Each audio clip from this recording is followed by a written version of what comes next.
प्रभुं प्राणनाथं विभुं विश्वनाथं जगन्नाथनाथं सदानन्दभाजम्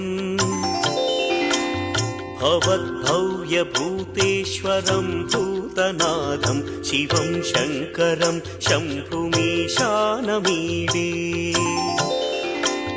गणेरुण्डमालं तनौ सर्पजालं महाकालकालं गणेशादिपालम्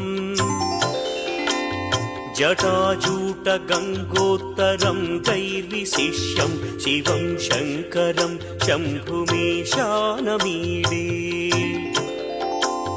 मुदामाकरं मण्डनं मण्डयन्तं महामण्डलं भस्मभूषाधरन्तम्